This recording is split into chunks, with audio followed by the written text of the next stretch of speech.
बिस्मिल्लाहिर्रहमानिर्रहीम। This is Tariq new. Student का सबसे बड़ा मसला क्या होता है जब वो स्टडीज़ करते हैं तो उनको सबसे बड़ा प्रॉब्लम जो फेस करना पड़ता है वो है प्रोक्रेस्टिनेशन, सुस्ती। और अक्सर बच्चों को ये समझ नहीं आती है कि वो प्रोक्रेस्टिनेट करते क्यों हैं। तो ये एक ऐसा सब्जेक्ट है जिसको मैं ओवर द पास्ट कम से कम 15 ईयर से स्टडी कर रहा हूँ।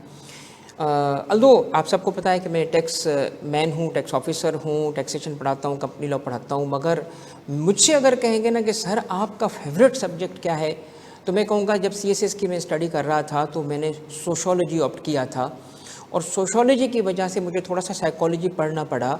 तो मैं कहूँगा कि मुझे जिस सब्जेक्ट से सबसे ज़्यादा ज़ाती फ़ायदा हुआ है वो है साइकोलॉजी। तो इसीलिए ना ह्यूमन बिहेवियर, ह्यूमन माइंड को मैं स्टडी करता रहा हूँ ओवर द पास्ट 15 ईयर्स, और इसी वजह से ना मैं अल्हम्दुलिल्लाह बहुत सारी चीज़ें बहुत अच्छी कर पाता हूँ, बिकॉज कि I know how the mind works. Student काम कैसे करते हैं, किस तरीके से वो प्रॉब्लम्स को फेस करते हैं, क्योंकि मैंने उन चीज़ों से बड़ा फ़ायदा लिया। स्टडी स्किल्स को एज अ सब्जेक्ट स्टडी किया, अडॉप्ट किया, और अल्हम्दुलिल्लाह फर्स्ट अटैम्प्ट में CSS पास किया। तो मैं चाहता हूँ उस तजर्बे से कुछ चीज़ें आपसे शेयर करूँ। अब प्रोक्रेस्टिनेट क्यों करता है बच्चा? इसलिए करता है कि अगर सपोज़ कर लें, एक इस पर करते हैं एक एक्सपेरिमेंट, ये आप हो, ठीक है, ये मेरे बच्चे आप हो, और आपको दिया गया है एक छोटा सा टास्क, इतना आसान, as simple as push the button. बस ये आपके सामने बटन है, स्टार्ट करो और टक टक टक टक करता और बटन को पुश करते जाओ बस।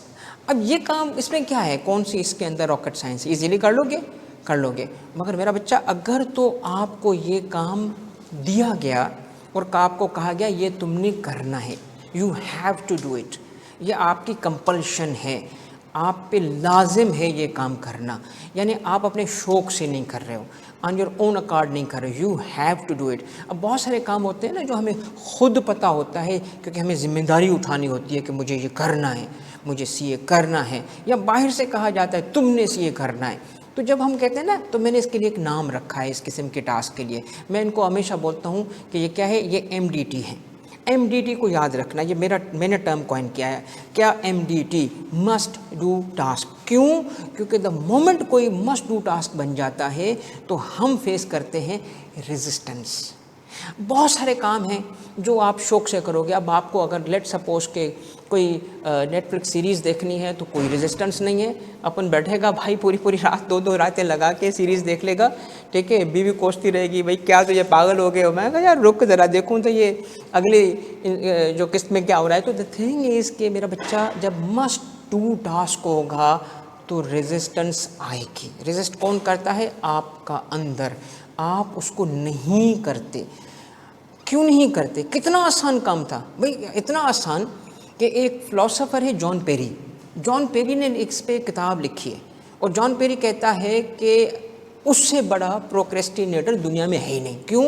क्योंकि एक दफ़ा बैठा, वो फ़िलासफ़ी का टीचर है स्टैनफोर्ड में, तो वो कहता है जी फ़िलासफ़ी की कॉपी चेक करने के लिए जब बैठा तो मैंने कहा कि ये जो मेरी पेंसिल है यार, ये तो शार्प ही नहीं है, मुझे पेंसिल बहुत सारी चाहिए। कहता है मैं उठा, पेंसिल शार्प करना शुरू कर दिया। पेंसिल शार्प करते करते मुझे नज़र आया, अरे यार मुझे तो वो जो रिसर्च पेपर्स होते हैं उसका एक्सेस चाहिए, वो एक्सेस के लिए मुझे कंप्यूटर में प्रॉक्सी का एक सर्वर लगाना होगा। कहता है छोड़ के पेंसिल को प्रॉक्सी लगा दिया। उसके बाद कहता है मैं थक गया और मैंने कहा यार वो मुझे हॉस्टल को भी ज़रा चेक करना है, हॉस्टल का भी वार्डन मैं ही हूँ। कहता है निकल गया, असल काम पीछे रह गया। वो पता है क्या कहता है? कहता है कि अगर तो मुझे काम ही ये दिया जाता कि जॉन पेरी तूने पेंसिल शार्पन करनी है, तो पता है वो क्या कहता है? कहता है कि no force on earth can make me do it. यानी कहता है कि जो काम हैव टू डू होता है, which we have to do, उसको अवॉइड करने के लिए हम कुछ भी कर सकते हैं सिवाय उस काम के। ऐसा है कि नहीं है? आपके साथ ऐसा होता है? क्यों होता है? इसलिए होता है मेरा बच्चा कि ये वो काम होते हैं जिसका कोई ना कोई रिज़ल्ट निकलता है। हमें बुरे रिज़ल्ट का डर होता है कि ये यार इसका रिज़ल्ट बुरा ना आ जाए, तो अब हम उस फियर के चक्कर में अवॉइड करना शुरू करते हैं। हम ऐसी ट्रिवियल चीज़ों में फंस जाते हैं, ट्राइवियल, जो जिसकी कोई इंपॉर्टेंस नहीं होती, फजूल काम होंगे, सबसे इंपॉर्टेंट लगेंगे, इस काम में उस काम में लग गए, बहुत बड़ी अचीवमेंट्स भी हम उनमें कर लेंगे, मगर एज लॉन्ग एज जब तक वो हमारे MDT ना हो, MDT होगा ना तो हम उसको अवॉइड करने के लिए कुछ और काम करते हैं, ताकि वो जो हमें इमोशनल एक पेन, इमोशनल ट्रबल होती है ना, उससे बचना चाहते हैं, अवॉइड करना चाहते हैं। तो रेजिस्टेंस आती है किस चीज़ की? اس MDT کی، تو یا تو اس وجہ سے آئے گی کہ ہمیں کچھ اس کا برے رزلٹ کا ڈر ہوگا، یہاں کوئی کاسٹ بھی پے کرنی پڑ سکتی ہے. کاسٹ ان دی سے ناٹ نیسسرلی کہ in cost in terms of money, but emotional cost, physical cost, کہ اس کی ہمیں ایگزرشن کرنی پڑ سکتی ہے، بوریت کا ڈر ہو سکتا ہے، کانسیکوینس اس چیز کا ہوگا، کوئی ہم سے سوال جواب کر سکتا ہے، اکاؤنٹیبلٹی ہوگی. اس کا مطلب ان شارٹ ہمیں نا فیئرس ہوتے ہیں جو ہمیں پتہ نہیں ہوتے، اس وقت ہم کانشیسلی نہیں سوچ رہے ہوتے. کس چیز کا فیئر ہوتا ہے؟ Fear of failure. یا کس چیز کا فیئر ہوتا ہے؟ فیئر آف ریجیکشن، کہ پتہ نہیں میں یہ کام کہوں کریں گے کہ نہیں کریں گے، یہ بات ہوگی کہ نہیں ہوگی. ریجیکشن ضروری نہیں ہوتی کہ ریجیکشن صرف وہی ہو جو تو سمجھتا ہے، نہیں، اور بھی ریجیکشنس ہیں زندگی میں. تو دا تھنگ از کہ اس لیے نا آپ کیا کرتے ہو، ریزسٹنس فیل ہوتا ہے کہ میں نہ کروں. صبر کریں. ایک مثال دیتا ہوں بھائی آپ کو، صبر کریں، ذرا سنیں میری مثال. کبھی صبح کو آپ اٹھے ہوں فجر کے ٹائم اور اذان ہو رہی ہو، اٹھنا کتنا مشکل ہے بھائی. کیوں؟ اس لیے ریزسٹنس، یہ جو شدید ریزسٹنس ہوتی ہے نا، سنو کیوں ہوتی ہے. بیٹا بہت امپورٹنٹ بات سمجھا رہا ہوں ابھی آپ کو. دیکھیں ریزسٹنس ہمیشہ جب کوئی بھی کام ہوگا نا، جب پہلی دفعہ آپ کے سامنے ہوتا ہے کہ I have to do it, مثلاً ٹیکسٹ پڑھنا ہے، ٹھیک ہے، مثلاً اکاؤنٹنگ FR1 اسٹڈی کرنا ہے، مثلاً آپ نے لیٹ سپوز کہ کیا کرنا ہے، کوئی پریکٹیکل کرنا ہے، کچھ پریکٹس کرنی ہے. یار یاد رکھنا that is the time to do it, that is the time. اور اللہ ہم سب کو نے اس کے لیے تیار کیسے کرتا ہے؟ پوری زندگی ہمیں یہ اسکل سکھایا جاتا ہے، کیسے اذان آ جائے سارے کام چھوڑو نماز پہ جاؤ.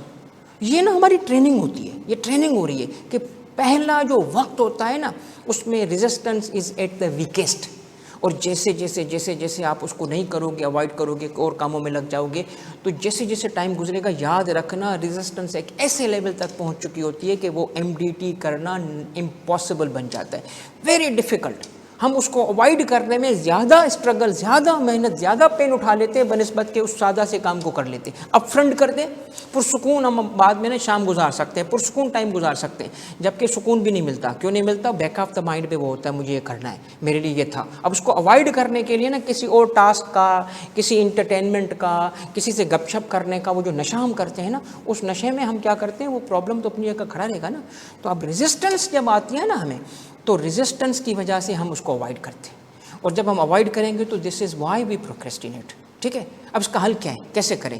اب حل بھائی جان آپ کو دے رہا ہوں، طارق تو نہیں، آپ کا بھائی آپ کو ایک حل دے رہے ہیں. یار بس یہ میری بات یاد رکھ لو، زندگی میں اگر تم کچھ اچیو کرنا چاہتے ہو، if you want to achieve anything in life, any meaningful thing in life، وہ چاہے CA کرنا ہو، چاہے کچھ بھی کرنا ہو زندگی میں، اگر چاہتے ہو زندگی میں کچھ بھی کروں، you need to get things done. یاد رکھنا سوچنے سے کچھ نہیں ہوگا. اسی لیے بار بار قرآن میں کیا کہا گیا ہے؟ کیا 2 لفظ کہے گئے؟ ایمان لاؤ اور نیک عمل کرو. عمل get things done. You have to complete things. Get things done کا مطلب کیا ہے؟ Completing things, doing things. یہ جو کمپلیٹنگ اور ڈوئنگ تھنگس ہیں نا، دیٹس امپورٹنٹ. گیٹ کا مطلب یہاں پہ وہ نہیں ہے، پاکستانی انگریزی نہیں ہے. گیٹ تھنگس ڈن کا مطلب دوسروں سے کرواؤ. یہاں مطلب ہے خود کرو گے، اچیو کرو گے، کمپلیٹ کرو گے. تو میری یہ بات بس کہاوت یاد رکھ لو اپنے بھائی کی، زندگی میں انشاءاللہ بہت آگے جاؤ گے. الحمدللہ اس چیز نے مجھے بہت فائدہ دیا کہ if you want to achieve anything in life you must GTD, get things done. اور to get things done کیا یاد رکھنا ہے؟ you must do MDTs. MDTs کیا بتایا تھا آپ کو میں نے؟ must do things the moment they appear before you. the moment they appear before you. Delay کرو گے نا تو اتنا مشکل ہو جائے گا اس کا کرنا کہ آلموسٹ امپاسبل ہو جاتا ہے. اور اسی لیے ہمیشہ میں آپ کو کیا بولتا ہوں، don't think, just do it, just do it. اور اگر یہ کرو گے نا میرا بیٹا، you will be able to achieve lot of things. اللہ حافظ.